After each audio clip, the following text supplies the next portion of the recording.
Everyday blessings, berkat setiap hari. Humble, rendah hati. 1 Petrus 5 ayat 6-11. Karena itu, rendahkanlah dirimu di bawah tangan Tuhan yang kuat, supaya kamu ditinggikan pada waktunya. Serahkanlah segala kekhawatiranmu kepadanya, sebab Ia yang memelihara kamu. Sadarlah dan berjaga-jagalah. Lawanmu si iblis berjalan keliling sama seperti singa yang mengaum-ngaum dan mencari orang yang dapat ditelannya. Lawanlah dia dengan iman yang teguh, sebab kamu tahu bahwa semua saudaramu di seluruh dunia menanggung penderitaan yang sama. Dan Allah, sumber segala kasih karunia, yang telah memanggil kamu dalam Kristus kepada kemuliaan yang kekal, akan melengkapi, meneguhkan, menguatkan, dan mengokohkan kamu, sesudah kamu menderita seketika lamanya. Ialah yang empunya kuasa sampai selama-lamanya. Amin.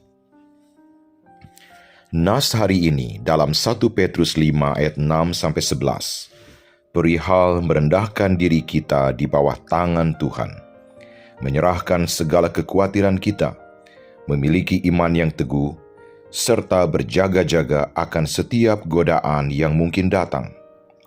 Pernyataan penulis surat ini menjadi menarik. Di tengah penderitaan kita, yang diperlukan justru kerendahan hati, mengakui kelemahan kita di hadapan Tuhan, dan menyerahkan segala sesuatunya ke dalam tangan Tuhan. Apakah yang menjadi orang yang rendah hati dan mengakui kelemahan berarti menjadi penakut dan menyerah dengan keadaan? Justru sebaliknya, lawan kata dari rendah hati adalah sombong. Sebenarnya orang yang sombong adalah orang yang penakut. Mengapa? Karena orang yang sombong selalu berusaha menunjukkan eksistensi dirinya. Ia selalu berusaha mendapatkan pengakuan dari orang lain.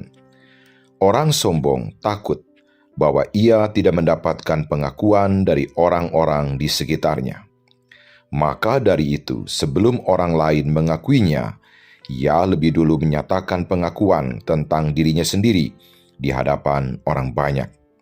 Hidup orang sombong justru diisi dengan ketakutan.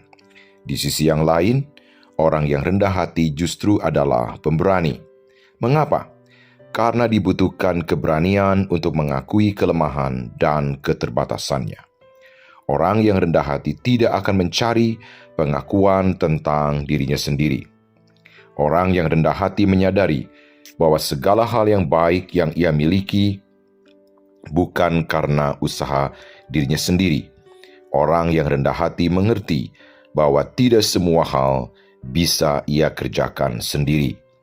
Sikap rendah hati merupakan sebuah sikap yang sangat penting untuk menjadi gaya hidup kita yang mengaku sebagai anak-anak Tuhan. Dalam keadaan sederhana, kita harus rendah hati.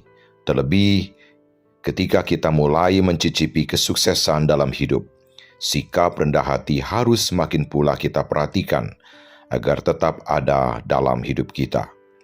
Orang yang rendah hati akan terlihat dalam kesetiaan dan ketaatannya kepada setiap kebenaran firman Tuhan. Misi kita adalah hidup dalam kerendahan hati dan merendahkan diri di hadapan Tuhan. Mari kita berdoa. Ya Tuhan, terima kasih untuk segala kasih karunia-Mu yang telah memberikan kami keselamatan dalam Kristus.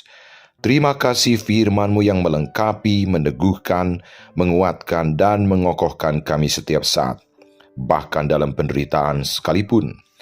Tolong kami untuk belajar rendah hati dan selalu merendahkan diri kami di hadapan-Mu. Kami berdoa dalam nama Tuhan Yesus Kristus. Amin.